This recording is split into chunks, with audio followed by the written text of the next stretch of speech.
Salam dəyərli dostlar, hər birinizi xoş gördük. Yeni ildə ruhumuzun şəfası verilişinin ilk buraxılışıdır və hər birinizi salamlayıram. Həmkarım, dostumuz, kanalın sevimli siması olan Kəmalə Mürsəlova da sizə qoşulur və salamlayın, sonra verilişimizə başlayaq. Salam, siz də xoş gəlmisiniz Səbuhi müəllim. İnşallah yeni ildə, yəni birinci verilişimiz xeyirli olsun. İzləyiciləri də salamlayıram inşallah. Yəni onlarla da düzdür, mütəmadi onlarla əlaqəm var. Özünüz bilirsiniz ki, analizlər gedir. Amma yenə buradan da salamlayıram. Hər kəs üçün xoş bir gün olsun. İnşallah. Kəmal xanım, elə ötən ilin demək olar ki, sentyabrından insanlarımızı bu rəqəmlə bağlı, numeroloji cəhətdən 2026-ya hazırlayırdıq ki, daha doğrusu siz daha çox hazırlayırdınız ki, 9 tamamlanır. Bəli. 2026 yeni bir xanədir, yeni bir mərhələdir, yeni vəzifələr, öhdəliklər, hədəflər və insanlar çox yararlandı ondan. Düzdür. Mən həm yazırlar, həm zəng edirlər, həm ayrı-ayrı adamları görüşəndə deyirlər ki, biz artıq elə siz bizə enerji vermişsiniz ki, bu 2026 girən kimi biz sanki başqa bir adam kimi, daha güclü adam kimi gəldik. Çünki biz hər dəfə ruhdan tükməyi əleyhin olmuşuq, nə bilim, ümidsizləşməyin əleyhin olmuşuq. Çünki hər zaman şans var, perspektiv var. Bu rəqəm şünaslıq elmi də onu həmişə açıq-aydın göstərir və siz də izahını verirsiniz. İstəyirəm, bax, bir rəqəminə qədəm qoyduq artıq. Yanvarın 1-dən.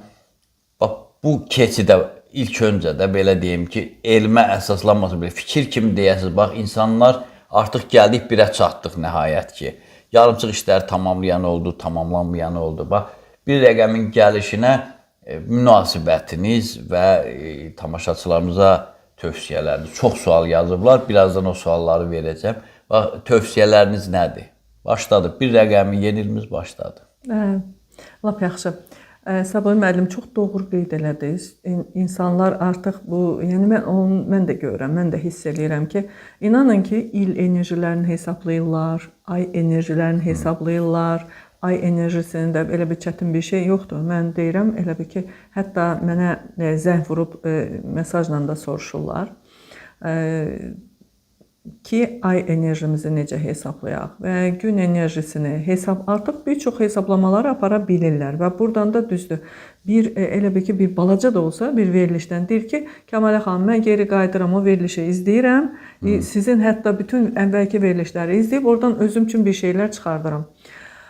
Bu da əlbəttə ki, sevindiricidir. Yəni, biz də sevinirik, fərəhlənirik ki, bəli, insanlara bir xeyir veririk, oradan bir yol göstəririk. Və insanlar da bunun xeyrini görür ki, inanın ki, onun numerologiyanın nöqtə atışı bir faydasını görürlər ki, ondan da maraqlanırlar. Maraqlanmayanlar da maraqlanır. Artıq bayaqdan məsəl üçün onun barmaq arası belə o baxan adamlar da var idi. Amma ki, indi görürsən ki, yox. Maraq daha da çoxalıb numerologiya.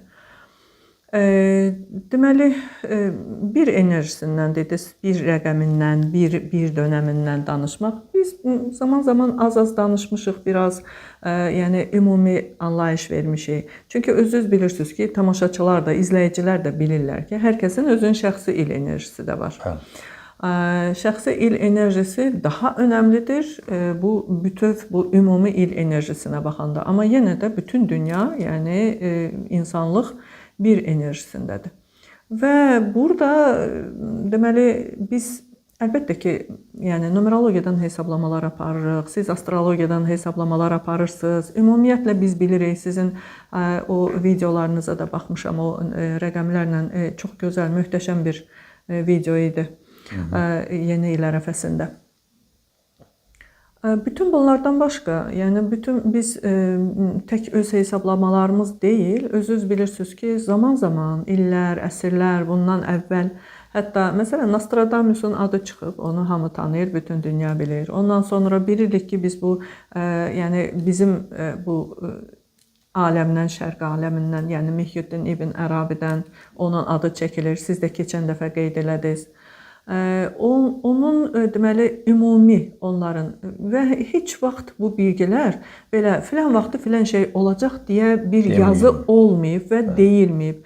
Özünüz bilirsiniz ki, hətta Quran, yəni o müqəddəs kitabımız Quranda, yəni bəzi şifrələrlə, ondan sonra bu da mən belə başa düşürəm ki, ondan ötürüdür ki, insanlar özləri də biraz çalışsın, vuruşsun, baxsın. Orada özür istəyirəm, yazır ki, anlayan bir kəslər üçün bunu yendirdik. Anlayan hər adımda anlamır. Bəli, anlamaq sözünü, beyin sözünü, ağıl sözünü çox çəkilir bu. Mən onu həmişə qeyd edirəm ki, və ağlınıza şükür eləyin. Əgər Allah sizə o ağlı əta edib veribsə, deməli onun birincisi haqqı soruşulacaq. Sən o ağılla nə etdin, nə qoydun, nə götürdün.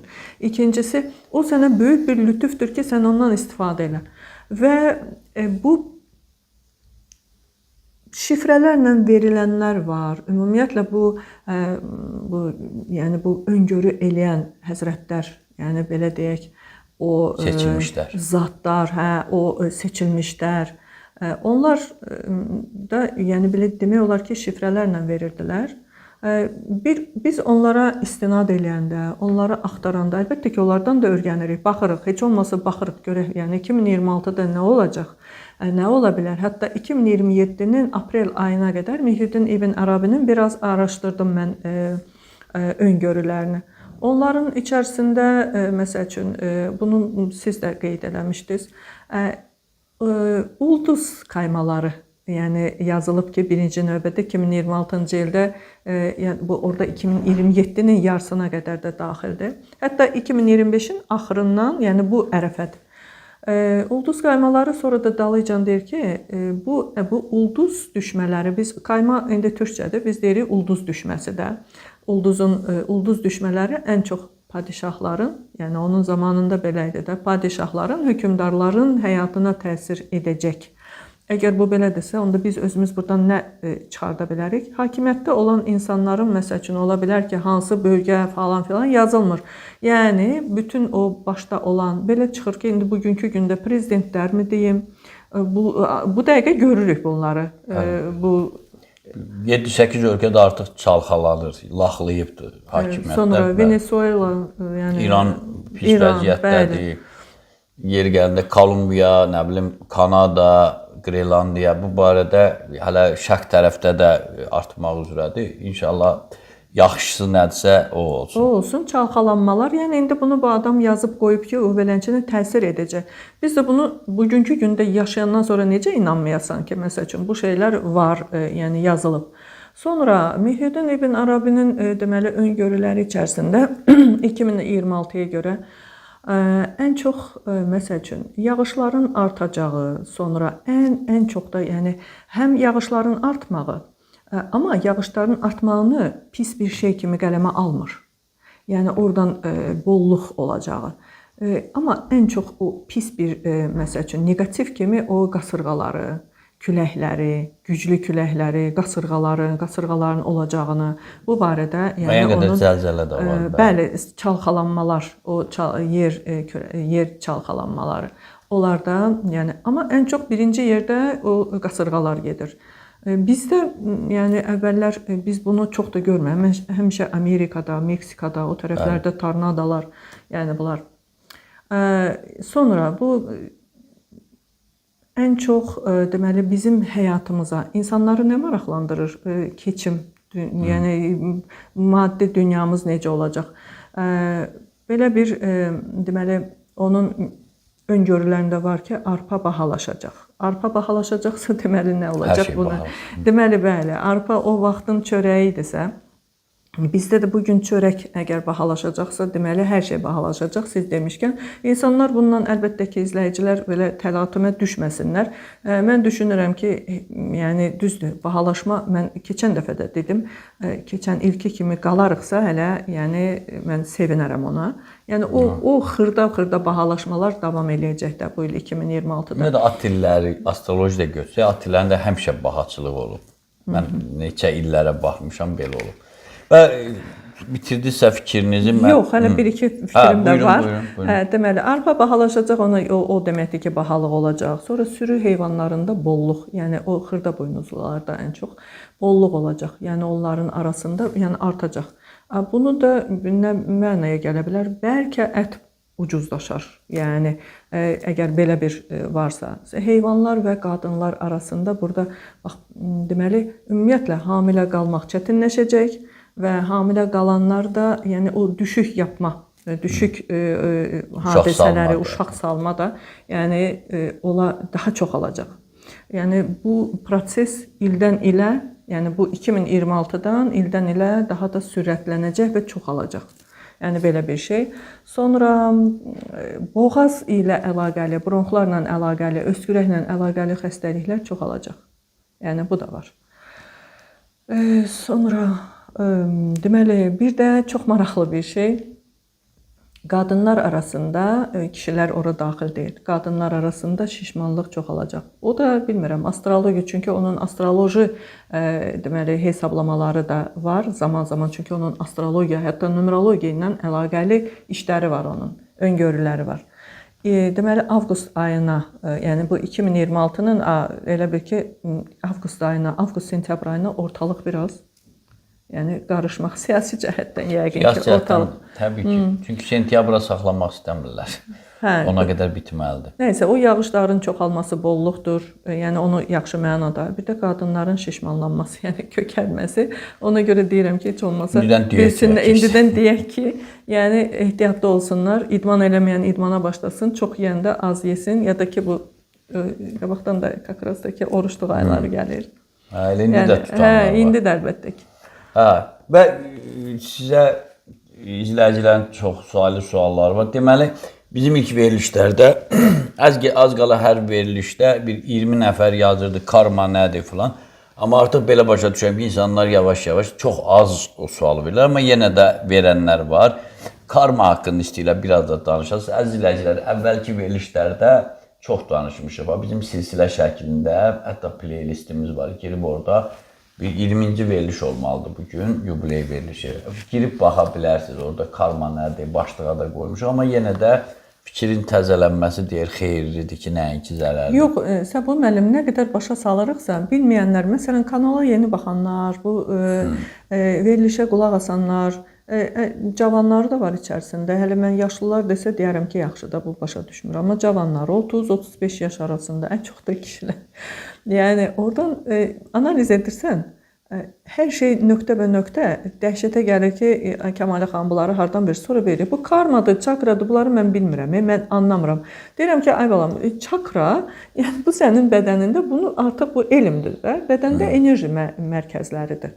Onları bir-bir adı ilə sayır. İnanın ki, mən hamısını başa salıram. Yəni ona görə də vaxtım çox gedir. Karma isə sınaq kimi qəbul etdi. Nənəndən, babandan, nəslindən, kökündən gələn sınaq. Deyir ki, mən niyə onlara görə mən yenə də o sualı verirlər. Verirlər. Mən onlara görə niyə? Deyirəm ki, bax bunu qoy izləyicilər də eşitsin. Bunu çox adam bilmir. Elə bilir ki, o nənədən, babadan gətirdiyi o belə deyək də, elə bil ki, o sorumluluq, onun boynunun elə bil ki, borcudur ki, o nənə baba keçə bilməyib o sınaqdan. Məsələn, tutaq ki, yaxşı ailə ola bilməyiblər. Sən bugün oradan söz verib gəlmirsən ki, mənim çox gözəl ailəm olacaq. Gözəl ailə özüm üçün quracam. Həmən yoldan o gözəl ailəni qurub gedə bilirsənsə, sən o karmanı ödəmiş olursan. Amma gəlib sən də orada ilişirsənsə, deməli o karmadan sən də ilişirsən. Bu o deməkdir ki, deyir ki, onlar niyə eləyiblər, nə qədər qələtlər eləyiblər. Deyirəm ki, onlar qələtlər eləməyibdir. Sən onu heç vaxt da deyə bilməzsən ki, qələtlər eləyib. Onlar Allahın izni ilə onu edib, sonra artıq dünyasını dəyişib, o biri dünyadadır. Sən onlara heç bir söz deyə bilməzsən. Bax, başa salmaq üçün deyirəm, ağacla insanın, bax o ağacla ağacın kökü var, gövdəsi var, budaqları var, meyvələri var, çiçəkləri var, yəni yarpaqları var. Bunlarla müqayisə elə köksüz, yəni sənin nəslin kökün, bax o tərəfdə olanlar, onlar kökdür, ağacın görünməyən yeridir. Onlar bax görünmür, yoxdular. Sən o deməkdir ki, onda deməli sən elə, yəni onlar yoxdur, onları silməlisən, silə bilməzsən. İcazə verin, lap sadə dedim. Bir nəsildir, belə deyək, Adəmdən Həvvaya gəlib bölünən. Bir yük var. Yaxşı yük də var, yaman yük də var. Gəlir nənə, baba ya daşıya bilmir yerində sayır, ya da müəyyən qədər gətirir. Onlar öldü, getdi. Bəs bu yük daşınmalıdır qiyamətə qədər. Bunlar anlamır. Sən babamın yükü mən niyə daşıyam? Bu nəslin yüküdür əslində. Nəslin yüküdür. Hə, əgər orada görsən ki 3 nəsildən birinin bir gözündə zəiflik olur, bir ayağı axsaq olur, ya görsən 3 nəsildən, 4 nəsildən bir gəlir böyük bir alim çıxır. Yəni bunlar bir də insanlar pessimistdir deyə bir çoxu daha çox onun pis tərəfini götürürlər. İndi əsas sual verirlər də, elə karma nədir, necə işləyir? Bu suallar əsas verir. Bəli, məsələ burasındadır ki, onlar mən onu da başa salıram ki, yəni orada təkcə sən o neqativləri götürməmsən ki, yaxşılar da sənə keçib, nə qədər sənə yaxşı şeylər keçibdir. Yox, mənim həyatımda heç nə yaxşı bir şey yoxdur. Yəni sonra deyir ki, aha, hər şeyi başa salandan sonra, bəli, özüm çox günahlarım var, çox günahlar eləmişəm, çox düzgün olmayan hərəkətlər eləmişəm. Sonra həmin adam gün ərzində 3 dəfə başqa-başqa vaxtlarda mənə yazıb, Allah sizin köməyiniz olsun. Mən hələ ikinci dəfə qulaq asıram. İndi hər şey mənə aydın olur. Yəni bir dəfə günorta yazıb, bir dəfə axşam yazıb təzədən yeni. Bu əlbəttə ki, həm sevindiricidir, həm də mənə bəzən gülməli gəlir və bəzən çox yorucu olur. Bəzən analiz elətdirməyib, sadəcə mən məsləhət almaq üçün yəni mesaj yazanlar var. Məndə əlbəttə o da yorucudur.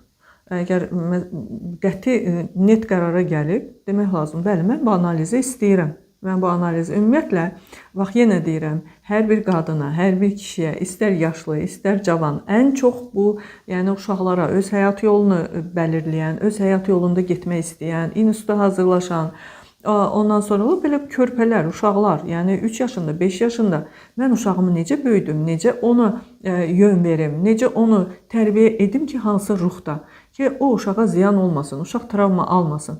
Bütün bunlar o qədər vacibdir ki, yəni birinci növbədə uşaqlara, yəni ən çox da özünüz bilirsiniz ki, o cinsi yetkinlik dövrü yaşayan uşaqlar biraz islah olunmaz olurlar, biraz yəni qulaq asmırlar anaya, ataya, elə də yəni müraciət edənlər olur. O barədə də danışacağım sonra. İndi biraz karmadan danışım ki, yəni o karma belədir ki, karma bizim, bax, yenə deyirəm, 2 versiya var. Reinkarnasiya, bir də nənə-baba yaddaşı, yəni nəsildən gətirdiyimiz o, belə də yük deyək də, yük ayrı nə demək olar? Sınaq olsun, yük olsun. Çünki bu dünya, yer üzü, gül bağçası deyil. Bura cənnət də deyil, düzdür, cəhənnəm də deyil. Biz bura gəlmişik, sınaqlara gəlmişik. Bunu özümüz oradan biz ruh olaraq, çünki ruh əgər təkamül keçmək istəyirsə, Allahın dərgahında o söz verir. Hər bir ruh, hər birimiz söz veririk ki, sən mənim Rəbbimsən, mən təkamül edəcəm, təkamülə söz verirəm sənə. Və gedim, bu təkamül eləmək üçün nə etməlidir? Bədənlənməlidir. Bir bədənə yerləşməlidir ki, gəlsin təkamül keçsin. Və elə rəqəmlər var ki, onu biz yəni numerologiyada görürük. %100 yəni gəlir o təkamülü mən keçəcəm. İstər xəstəliklə, istər başqa bir şeylə. Yəni o təkamülü keçə bilən də var, keçə bilməyən də var. O karmanı. Yəni karma bu çox geniş mövzudur. Danışdıqca bundan danışmaq olar. İnanın ki, danışdıqca danışmaq olar. Burada bir şey var ki, istəyirəm onu başa düşsünlər.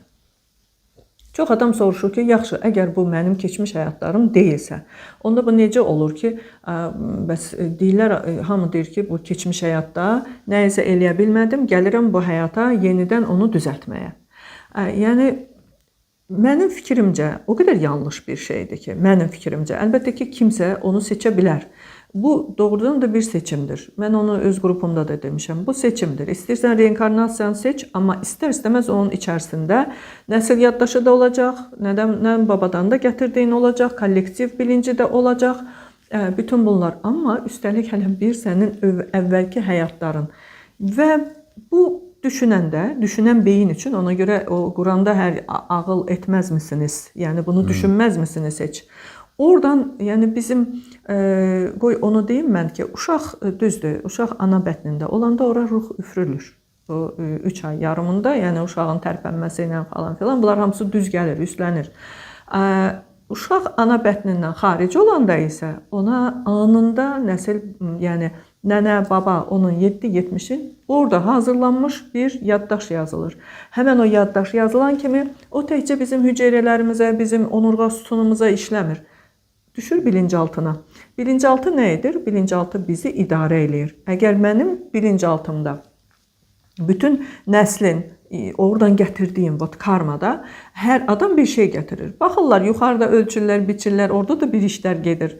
Hər bir şey ruhun, yəni onu ruh üçün bəlirləyirlər. Artıq o ruh üçün gün seçilir, ay seçilir, yəni il seçilir, hər bir şey. Onlar da orada gözləyirlər, bir ruh olaraq gözləyirlər. Biz əslində burada bəziləri deyir ki, mən niyə bura gəldim, nə işim var idi burada? Amma orada yuxarıda bəlkə yalvarmısan sən, bəlkə də nə zaman orada bir öz növbəni gözləmirsən bədənlənmək üçün. Bax, bu o həmin deməli o bilinc altına düşən nəsil yaddaşı deməli bizim həyatımızda həmişə o nənə babalarımızın keçə bilmədiyi sınaqları bizə məcbur edir ki, indi sən keç. Və biz də onu ya keçirik, ya keçə bilmirik. Əlbəttə ki, biz bax, fərqindəlik burada əmələ gəlir Səba müəllim, fərqindəlik. Bax, məsələn, mən analiz elətdirmişəm, fərqindəyəm ki, mənim 7-dən karmam var və mən buna hazıram artıq ki, bu karma gəlsə necə gələ bilər, necə ola bilər, mən bunu necə yerinə yetirim? Ya da ki, mən fərqində deyiləm, mən hamıya inanıram, özüm də çox düzgünəm. Yox, heç kim ola bilməz ki, məni aldatsın, amma gəlir dəfələrlə aldanır. Çünki bu karmanın məğzi budur. 7-dən karmanın məsəl üçün. O da nə vaxtsa bitir də yəqin ki. Bitir, amma bəlkə 60 yaşında, bəlkə 55 yaşında, bəlkə 70 yaşında. Yəni əlbəttə ki, biz indi ortalama ömür 70-75. Bu elm ona kömək edir ki, daha tez dərk eləsin. Numerologiya nə üçündür? Numerologiya biz onu hesablayanda orada sənin bilinçaltın gözümün qabağındadır. O sənin istər rəqəmlərinlə, istər çakra düzümü ilə mən nənə babaların nə həyat yaşayıblar, nə gətirib, nə gözəl şeylər veriblər sənə, nə negativlər ötürə biliblər. Sənin orada tipolojin də, indi tipolojidən də danışacağam. Tipoloji bilirsiniz nədir? Ruhun strategiyasıdır.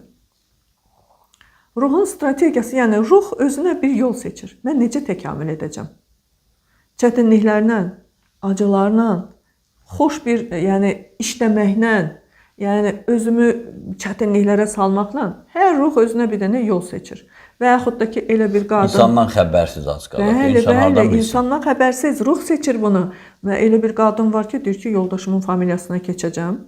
Oradan bir-iki dənə hərfim çoxalacaq, çakramı artacaq. Yəni, bu da mənim təkamülümdür. Bu da belə bir strategiyadır. Yəni, o barədə də danışarıq.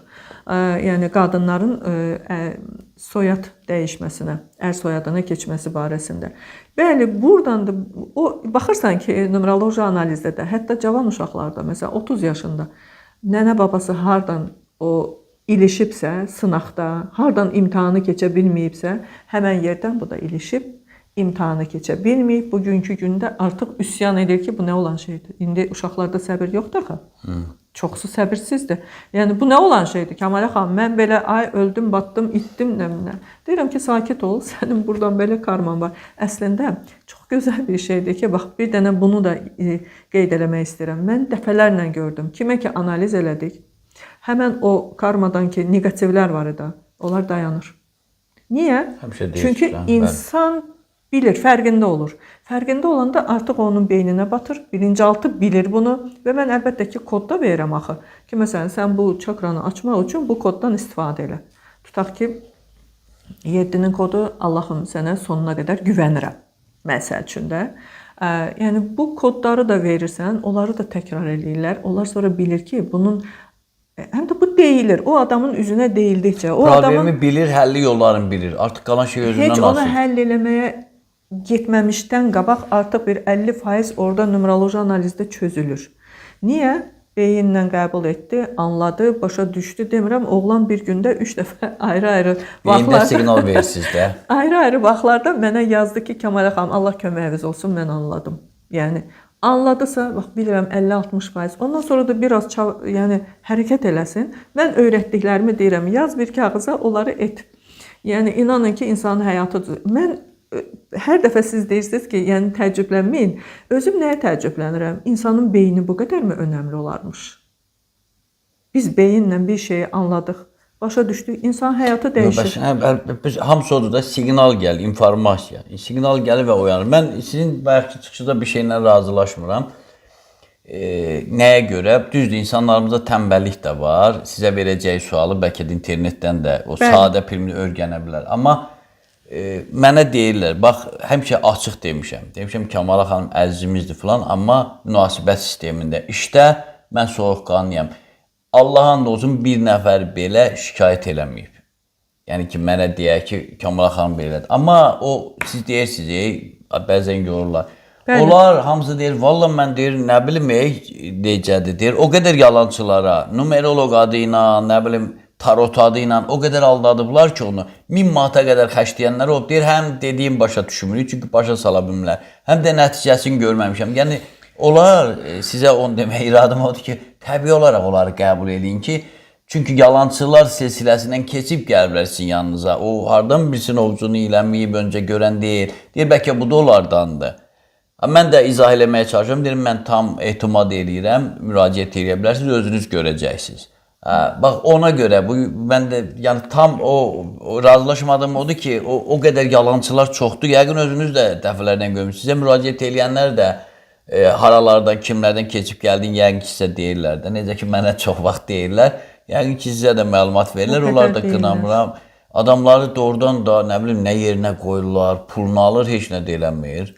Belə, bu da dəhşətli bir şey. Ya da ki, pulunu elə bir pul qoyur ki, deyir ki, səndə bu şeylər var, insanı məraqda saxlayır. Yəni, insan artıq çox həyəcanlanır, pis vəziyyətə qalır ki, ay, amma məndə bu kadar. İnsanlar karma işləndə dəliyə dönürlər. Yəni, deyirlər ki, yəni, nə olur, nə baş verir, görürsən, nə olacaq mənə? Yəni, mən bu şeylərdən xəstələnəcəmmi? Yəni, nəsə olacaqmı? Onu orada o məraqda saxlayıb, sonra deyir ki, filan qədər pul ver, mən səni bunları açmağı öyrədim, sənə məsləhətlər verim. Çox şükür, Allaha çox şükür, bizdə belə bir şey yoxdur. İnşallah da olmayacaq. Bəli, elə şey olarmı ki, insana problemin deyəsən və onun çarəsini deməyəsən. Yoxsa bu numeroloji analiz olmadı bu, yəni belə deyim ki, kobud çıxsa da pul qopartmaq oldu. Yəni, çünki hər bir insan, ona görə də insanlar bəli, ya inanmırlar, ya biraz inamsız yanaşırlar. Yəni, amma yenə də, yəni addım-addım o gedirik də, necə deyərlər, o addım-addım irəliyirik. Maşallah, təməli yaxşı qoymuşsunuz. Bir şey dedim, bayaq dediniz, uşaqlar, bu Arabinin də dediyi kimi uşaq salma. Bəli. Bu, biz o vaxt era dəyişəndə, 2003-də, balıqlar erasından su tökən erasına keçiddə informasiyalar təbii ki, toplayırdı. Orada deyir ki, insanlar yeni enerji texnologiya selinə qoşulacaq. Balaca uşaqlarda anadan gəlmə beynində sanki hazır olacaq. Çünki hər dəfə deyirəm, heç bir yaşı yoxdur, uşaq girir telefona, oxuya bilmir, anlamır, danışa bilmir, hətta girir orada hansısa cizgi filmini tapır, oyunu tapır, oynayır. Hətta əngəlli uşaqlar eləyir. Hə, mesaj gəlir, bu oyunu, mesajı uçurtmağı bilir ki, yəni atama mesaj, ya anama mesaj gəlir. Orada bir şey də deyirdi ki, kosmik enerji o qədər güclü gələcək ki, hər uşaq onu tab gətirə bilməyəcək.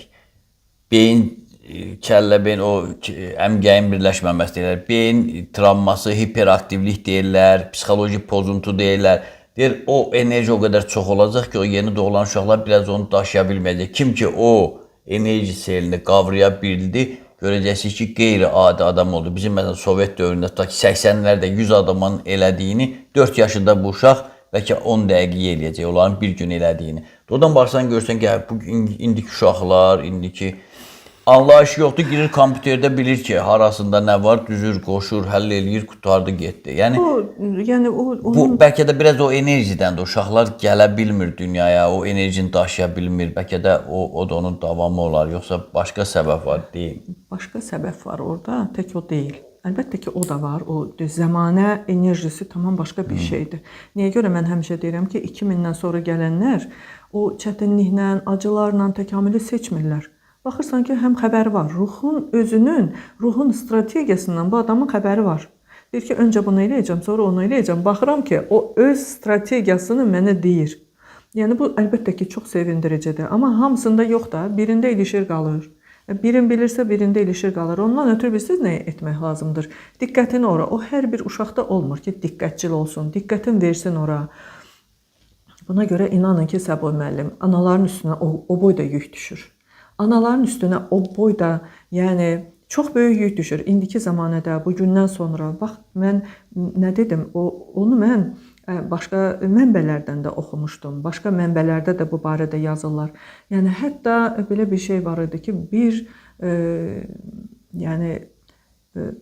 uşaq törəməsi üçün bilmirəm, onu yadımda deyil, hardan oxumuşdum və bircə nəfər qadın qalacaq. O indidən getmir söhbətə. Artıq neçənci ildə olacaq onu bilmirəm. O da Kitayda olacaq, Çində olacaq. Yəni o nə idi? Mən onu yadımdan da çıxıb nə vaxt oxumuşam nə. Çünki o qədər azala-azala gedəcək. Yəni hamilə qalmaq, düşüklər, yəni uşaq düşməsi.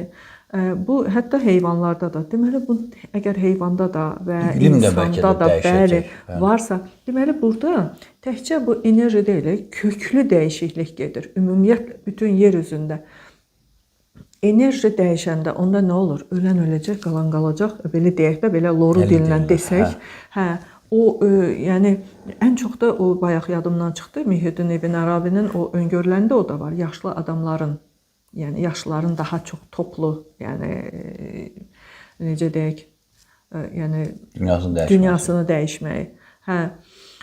Burada amma bax yenə də hamısının axırında nə durur? Bax istər ananın, istər o dünyaya bax. Biz bax bu dünyadan çıxaq. Bax bu dünyadan aləmlər var da, nə qədər aləmlər var. Bütün amma bu aləmlər bir-birinə bağlıdır. Biri o birisinə bağlı olur, biri o birisinə bağlı olur. Yəni əgər biz bunu heç bizim bu dinimiz tərəfdən yox, başqa bir tərəfdən o planetlər tərəfdən, yad planetlər tərəfindən onları öyrənən bilgilərə gedib içərisinə girsək, orada görürsən ki, daha güclü planet, daha inkişaf eləmiş planet, o birisi planeti, daha aşağı səviyyədə olan planeti nə edir? Qoruyur. Yəni ona elə bir ki, tapşırığı var ki, bunun gözü bunun üstündə olsun. Öz qalması var da. Bəli, onların öz işləri var. Yəni Allah tərəfindən bu, yəni sözümü ora gətirirdim ki, biz bir planetdən çıxdıq qırağa. Kim qalır, nə qalır, nəyə bağlanmalıyıq, nəyə, hansı insanın, mən demirəm. Yenə söhbət düzgün başa düşsünlər. Namaz qılmaqdan, gündə başını aşağı yerə əyib, yerə vurub qalxmaqdan, ondan sonra baş bağlamaqdan və yaxud bütün günü, bütün ili oruç tutmaqdan getmir söhbət. Allaha düşüncə ilə bax bura, oradan sənin o düşüncən sənin qəlbinə axmalıdır. Qəlbinə axmalıdır. Orada artıq onu sən öz qəlbində artıq planlayıb, onu bir strategiya qurub əmələ çevirməlisən. Və Allaha bağlılıq elə bir, mən, bax inanırsınız, elə bir səviyyədə olmalıdır ki, insan Allahdan izin istəməlidir. İzin istəməlidir ki, ən insanın istədiyi şey, Allahım onu ver mənə, Allahım mən ev alım, Allahım maşın alım, o olmalı deyil. Allahım mənə izin ver, sənə daha çox qoşula bilim. Sənin ipindən, sənin o enerjindən daha çox qoşulmağa izin ver mənə Allahım. Yəni dualar belə olmalıdır. Artıq hər şey dəyişirsə, hər şey, yəni bunları, yəni 30 il bundan qabaq Sergey Nikolaevich Lazarev deyib. Yəni hətta mən həmişə deyirəm ki, onun müsəlmançılığı birinci yerə qoyur. Yəni bizim kitabımızı, Quranımızı, bizim hər şeyimizi, o toplu dualarımızı, istər oruçluq vaxtı olan şeyə heyranlıqla danışır. Ki, yəni bu da bütün bu şeyləri öyrənəndə ki, kimlər Ruslar demişkən выживание, yəni o survivordan, o yaşam şeyindən çıxacaq.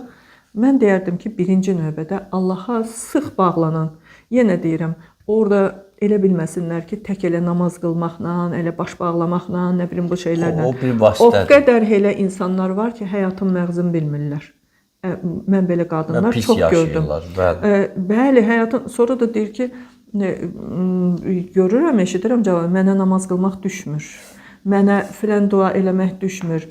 Filan duanı oxudum, mənə düşmədi. Deyirəm, sən birinci növbədə beynini dəyişməlisən. Dərk eləməlisən, bəli. Yəni, mən bax, kimin üstündə işləyirəm, birinci növbədə deyirəm, unut ərəbcə duaları, qoy bir qırağa. Ay, nə bilim, o duanı, Ayətəl Kürsünü oxuyuram, Kəmalə xanım, mən hər gün filan duaları oxuyuram. Deyirəm, onu qoy bir qırağa. Öncə Azərbaycanca başa düşəcəksən, Allahdan necə bağışlanma istəməlisən, necə şükür eləməlisən, sən bir Allahla arığı düzəlt bir damcı. Ondan sonra o başda ərəbcə duaları ki, frekansın qalxsın. Bəli. Nəysə, yəni buradan da söhbətimi hara gətirirdim? Analardan. Yəni uşaqdır, uşaq doğulacaq, uşaq anam, bu, yəni o rəhim bölgəsidir, bunlar hamısı, yəni nəyə görə o yeni enerjiyə qoşulmaq üçün birinci növbədə nə enerjisi lazımdır? O necə qoşuluruq nəsə hansısa bir texnikanı işlətmək üçün toka taxırıq, yəni nəsə. Bizim də o taxılacağımız tok oradır. Ora əgər ana qoşularsa, hər şey yerində olarsa, yəni onun fikri də, zikri də, əməli də, niyyəti də, yəni artıq seçim olacaq da Səba müəllim. Mən belə başa düşürəm ki, artıq oradan bir insanın nəyəsə bir nail olması, burada ölümün və doğumun dəxli yoxdur. Yəni birin estağfurullah, oğlu rəhmətə getdi, desinlər ki, hə bax gör necə pis adamdır, o öldü. Oğlu öldü və yaxud qızı. Hə, yəni demək istəyirəm ki, o mütləq qədərdir. Doğulmaq, bu dünyaya gəlmək və getmək.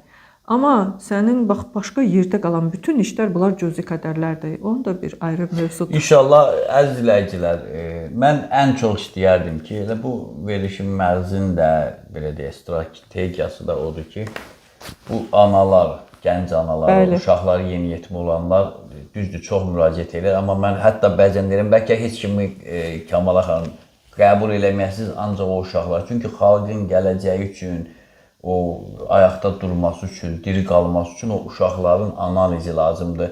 Valideynlə övladın arasında bir pərdə var. Bax, sırf məhz bu elm onun aradan qalxmasına xidmət edir. Nömrəsi Kamalə xanımın efirdə gedir, oradan elə götürüb istədiyiniz vaxt yaza bilərsiniz, səs atsaz daha yaxşı olur. Və bir saat olur verilişimiz, suallar çoxdur izləyicilərdən. Belə bir deyim var ki, keçmiş keçmişdə qalıb, gələcək məchuldur, tam bilinmir və əsasən bugün üçün çalışmalısınız. Və siz tez-tez anda qalmaq deyirsiniz, olduğun məqamda qalmaq. Bunu insanlar biraz da açmanızı istəyir. Axı, belə də deyirlər ki, keçmişdən dərs alırıq, gələcəyi də perspektiv. Biz bir növrə qazırıq ki, bir aya, 2 aya ev tikək də. Axı, o gələcəyə hesablanmışdı. Bugün də qalmaq nədir? Yoxsa sırf bugün üzərimizə düşən vəzifəni icra eləməkdir. Ondan ziyalılar soruşur ki, Kamalə xanım o barədə bizə danışsın. Anda qalmaq, keçən dəfə dedim, insan, məkan, an. Yəni, an indi, hər kəs bilir ki, an indiki. Yəni, belə tutaq da, məsələn, səhər-səhər durduq ayağa, o günümüz bizim, yəni, o bizim qoy olsun bir anımız. Yəni, o bizim bir gün ərzində, yəni, anda qal, o deməkdir ki, sən o gün ərzində ya keçmişə getmə, keçmişi fikirləşib oranı qazıb tökmə, filan kəs filan söz dedi, mən belə cavab verdim, kaş ki o olmayardı, kaş ki bu olmazdı, kaş kilər çox olur, yəni onu da rəqəmlərlə də yəni, fərqi var orada. O kaşkilərdə qalma. Buna nə deyirlər? Mən həmişə deyirəm, qəbul. Keçmişi qəbul.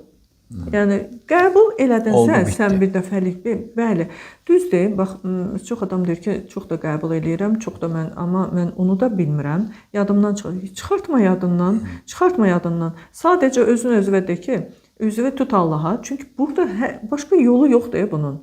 Bir Allahın var, bir də sən varsan. Çünki biz bu dünyaya tək gəlmişik, tək də gedəcəyik. Sən anan da var, atan da var, düzdür, bacın, qardaşın var, amma Allahla birləşəndə birbaşa, biz müsəlmanıq, bu bizə izin verilib. Biz başqa, yəni, dindən deyilik ki, gedək kimdənsə xahiş eləyək, yəni nəsə. Üzünü tut Allaha, Allahla aranı düzəlt, Allahla aranı de ki, Allahım, bu keçmişdə olan bütün şeyləri səndən gələn sınaq kimi qəbul edirəm. O zaman öz ürəyində rahatlaşacaq ki, sən bunu Allah xatirinə edirsən. Sənə bir rahatlıq gələcək. Həm bağışlaya biləcəksən, bağışlanmış kimi çıxacaq, həm də Allahın, yəni, xoşuna gələcək, Allahın sisteminə uymuş olacaqsan. Bu bizim keçmişimiz. Yəni, zaman-zaman yenə yadına düşdükcə de ki, Allahım, o sınaq idi, səndən gələn bir sınaq idi. Ya Rəbbim, mən onu, yəni, buna da şükür. Belə. Gələcəksiz dediyiniz kimi, gələcəyi biz fikirləşirik, görürsən nə olacaq? 3 gün instituta, universitetə qəbul imtahanı verə biləcəmmi, keçə biləcəmmi? Və yaxud da ki, sabah nəsə olacaq 3 gündən sonra harasa, görürsən orada nə baş verəcək? Bütün bunları fikirləşəndə bizim o enerjimiz hara gedir? Boş çoxluğa. Lazımsız yerə. İxtisarlar gedir, görəsən, çıxanda da çıxacaqsan da, yəni məqam çatanda qərar verir. Hər yerdə ixtisar gedir, görəsən, deməli, sənin keçmişi fikirləşəndə enerjin orada gedir. Gələcəyi də fikirləşirsən, biraz ora gedir. Bugünə Bugünkü heç günə nə heç nə qalmır. Hətta ona Ya da aid az belə qalır. bir şeydir. Hə, az qalır ya da ki qalmır. Ümumiyyətlə yenə deyirəm, o rəqəmlərdən asılı olaraq tamamilə itirənlər də var. Məsələn 9'lar. 9 elə bir şeylərin arasına düşsə, vəsə, yəni o Sıfırlanır. sıfırlandı, vəsə. Çünki özünüz bilirsiniz 9 nədir də. Bu sözüm ondadır ki, anda qalmaq üçün nə etmək lazımdır? Mən nə etsəm anda qalıram. Ona bir axış da deyirlər. Axışda qal. Yəni o zaman ki axır gedir. Hətta bax bir dənə də şey deyim, bu da çox önəmlidir. O zehinlər ki işləyir ha. Beyin işləyir pastayanla. Gələcək sabah nə olacaq, o günü nə olacaq, keçmişdə bu oldu. Bir dəqiqə dayanmır da, zehnimiz dəqiqə. Biz yatanda da işləyir hətta. İşləyir. Bunu o deyir ki, əgər neqativlər gəlirsə, buraxın getsin. İzin ver ona. Qoy getsin. Yəni elə bil ki, nə isə izləyirsən. İnsanların özünün də o təfəkküründən də çox şey asılıdır. Məsələn, birindən bir kəlmə söz deyirsən, deyir ki, başa düşdüm. Elə də gözəl onun yoluna qoyur, amma eləsi var ki, o anda sizə qulağı asmır. Və sən deyirsən bunu belə, üstündən bir 5-6 saat keçmiş, görürsən tappatarab suallar gəlir. Bəs deyirəm, mən çıx yuxarı, mən sənə verdiyim səsə qulaq as.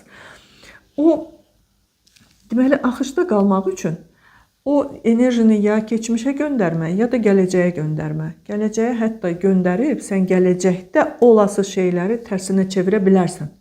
Yəni, elə bil ki, bir dənə düzən var orada, gələcəkdə. O, olası bir şeyi, sən ki gedirsən, orada qarışdırırsan, qazırsan, yəni sən altını üstünə çevirirsən, orada bir xaos yaradırsan. Olmayacaq. Yəni, bu qədər önəmli. Bizə sizcə, bax, bu müqəddəs kitablar, ondan sonra bütün bu spiritual öyrətməklər, bu, belə deyək, psixoloqlar, sonra başqalar, niyə görə deyir ki, anda qal, ay nə bilim, keçmişi fikirləşmə, bağışlamağı bacar, gələcək. Bunların hamısının, bax, o enerji məsələsi var. Enerji necə təsir edir? Sən doğrudan da gedib qarışdan və yaxud da hətta sən öz övladlarının enerjisinə mane ola bilərsən. Çünki gələcəkdə kimlər var? Övladların. Keçmişdə kimlər var? Sənin valideynlərin, sənin yəni nənələrin, babaların.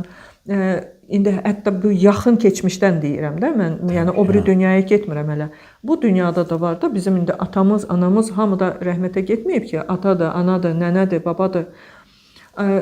Bu onları qəbul edə bilməmək keçmişi. Bax, orada birinci uzağa niyə gedirik? Elə ataya, anaya gedək. Gələcəyə də gedəndə onlar öz övladlarının gələcəyini qarışdırırlar. Hətta o ən məşhur ekstrasenslər belə, bir dəfə demişəm deyəsən mən bunu. Əgər sənin üçün bir iş görürsə, ekstrasens deyə ki, sən bugünkü gündə uğurun yoxdur. Deyir, mən uğurlu olmaq istəyirəm, mağazam yaxşı işləsin, pul qazanım. Deyir, bir dəqiqə, çünki bir ipin, bir yolun üstündədir. Keçmiş, indiki və gələcək. Gələcəkdə təkcə sən deyilsən, sənin övladların da oradadır. Həmən o yolun üstündə gedir gələcəyə, övladlarının o enerjilərindən çəkir, gətirir, qoyur sənə bugünkü gündə, yəni ona bacaranı deyirəm hələ. Bugünkü gündə və sən bəli 5 gün, 3 gün, 1 il, 2 il orada gözəl bir şeylər əldə edirsən, sonra birdən tap düşür. Amma uşaqların gələcəyi bağlanır, övladların gələcəyi. Ona görə bizim dinimiz deyir ki, fala baxdırmayın, gedib əməl elətdirməyin, kiməsə yol açdırmayın. Yəni ondan sonra yol açan deyirlər onsuz da. Amma yəni güya elə deyir. Yəni məsələn durdun səhər-səhər yuxudan, sən bugünkü gündə mən nə edim? Mən nə edə bilərəm? Yəni hətta Allaha belə bir müraciət edin. Allahım, bugünkü gündə mən nə edə bilərəm ki, sənə ən yaxşı bəndələrdən biri olum? Yəni bu söhbətdə də danışın da, nə olacaq ki? Yəni əsas məsələ odur. Anda qalın, axışda qalın, həmən günü sizə bax. Birincisi şükürlə başlayın. Aldığınız nəfəsə, yediyiniz yeməyə, qolunuzu qaldırmağına, ayağınızı atıb yeriyə bildiyinizə şükürlə başlayın. Gündəlik işlərinizi görün. İnanın ki, bütün enerjini həmən günə verərsinizsə, həmən gündə müvəffəqiyyət də olar, uğur da olar. Ondan sonra, nə bilim, evladınızdan da sevinərsiniz. Baxarsınız ki, elə işlər öz-özündən alınır. Çünki niyə? Sən təslimiyyətdəsən. Bizim bugünkü günümüz təslimiyyətdir. Sabahımız təvəkküldür, keçmişimiz də qəbuldur. Bu hamıya aiddir. Kamal ağam, bir saatı keçdi, amma bir dənə də sual var. Deyirəm, gələn verilişi yadımdan çıxar. Ər soyadına keçməyi də izah eləyin, mümkündürsə. Zaman-zaman, bəzi deyir, ər soyadına keçmək daha dərhal uğur qazandırır, amma tərsi də ola bilərmi? Məsələn, Yahudilərdə kişi qadının soyadını götürür də. Götürürlər əməliyyat. Götürürlər. Azərbaycandakılar götürmür.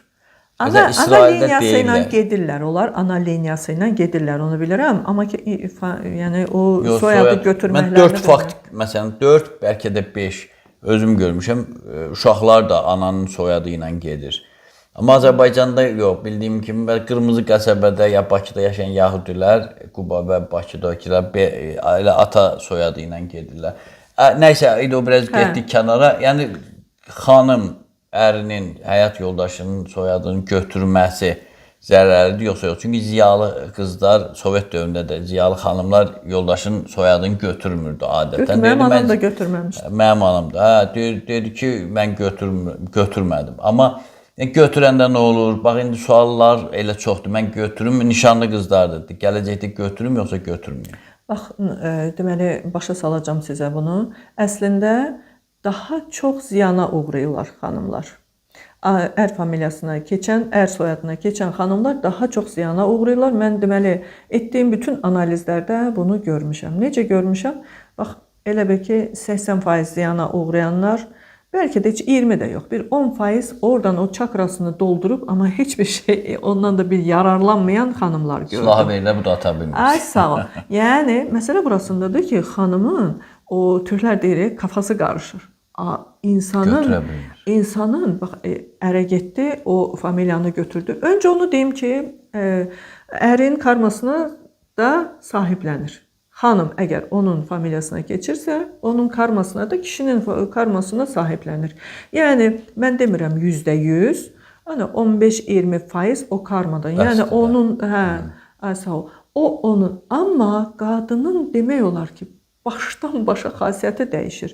Necə dəyişir? Güvənli idisə, yəni öz ata soyadı ilə baxıram ki, güvənsizləşib və soruşuram, deyir ki, Kəmalə xanım, heç soruşmayın. Yəni, bax, belə o qədər ağız dolusu şikayət edirlər ki, bəli, siz dediyiniz kimidir. Deyirəm ki, özdə mən məcburam, yəni ata soyadı, çünki mənim üçün birinci növbədə ata soyadı da Allahdan o nə ilə gəlib? Odur əsas məsələ. Ona da bir 15%, 20% ilə mən onu da yoxlayıram. Baxıram ki, çox vaxt ata soyadı qalıb bu tərəfdə, ər soyadı ilə bu adam, yəni çırpma döyüşdədir də. Yəni hətta qadının elə çakraları var ki, boşalır, yəni ər soyadına keçməklə. O da boşanmaya gətirib çıxardır. Lazımdır bu. Yəni əslində onun xeyrindənsə bizim xanımlarımız, bizim qadınlarımız onun ziyanını görürlər. Yəni bu mənim şəxsi fikrimdir. Məsəl üçün mən öz qızıma məsləhət görərəm ki, dəyişməsin. Yəni soyadında öz soyadında qalsın. Nə mənası var ki? Nə mənası var ki, güya onun soyadına, hazır onun soyadına keçib, oradan karma götürüb, oradan öz ağlını, öz həyatını, öz yəni o elə bir ki, tək düşüncəsində yox, onun hərəkətlərində fərq. Yəni insan deyir ki, qadın deyir ki, özü olmaqdan çıxır. Başa düşürsünüz, biri var ki, öz, yəni bu mənəm. Biri də var ki, istər-istəməz, çünki o enerjiyə sən düşürsən. Deyir ki, mən heç vaxt belə olmazdım, mən niyə bunu elədim? Və yaxud da ki, bu şey niyə görə? Ona görə sizdən o Pravda azdan da xanım, jurnalist xanım müraciət eləmişdi. Ona da başa saldım. İnanın ki, cavan olmaqlarına baxmayaraq heç nədən xəbərləri yoxdur. Yəni, çox adamın xəbəri yoxdur ki, bax, tək familiyadan danışmıram mən. Yəni, soyaddan getmir söhbət. Ümumiyyətlə, numerologiyanın bu qədər önəmli olduğunu bilmirlər. Çox adam bilmir. Yəni, mən məsləhət görərdim ki, belə eləsinlər. Amma da ərinin soyadına keçmiş xanımlar varsa, təlatümə düşməsinlər. Yəni, oradan deməsin, var, gedib dəyişənlər də var.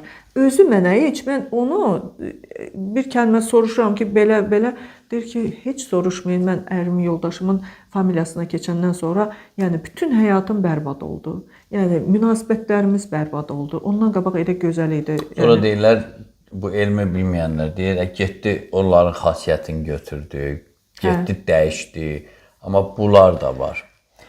Belə, çox sağ olun Kəmalə xanım. Çox maraqlı bir məktəb kimi, bir belə dərslik kimi, tədris kimi danışdınız. Düşünürəm ki, bu yeni ilmizin ilk verilişi uğurlu oldu. Həmişə uğurlu olub, amma bu xüsusi oldu. Mən özüm də belə rahat qulaq asım. Heç sual vermək istəmədim ki, siz daha çox danışasınız, amma yenə suallar qaldı. İnşallah deməli, ayın 14-də növbəti dəfə bir də maraqlı bir verilişimizin yəqin ki, izləyicilər şahid olar. Belə, İnşallah. dəyərli dostlar, daha bir maraqlı verilişimizi və ilin ilk verilişini başa çatdırdıq. Ümidvaram ki, bu ilin ilk dövründə ilk verilişini bəyənəcəksiniz, paylaşacaqsınız, bizə dəstək olacaqsınız. Çünki bu verilişdən nur yağır, insanlara məlhəm olur, sözün həqiqi mənasında və biz izləyicilərlə işləyirik. Sizin suallar, sizin münasibət, sizin iradlarınız, təklifləriniz, tənqidləriniz səslənir və bu veriliş həmişə belə olacaq. Siz də aktivləşdirin, aktivləşin. Bu il bizim yaxşı planlarımız var. İnşallah onu da sizin vasitənizlə, sizin köməyinizlə yerinə yetirərik. Sağ olun, salamat qalın, elə yaşayın ki, ruhunuz həmişə şəfalı olsun. Sağ olun.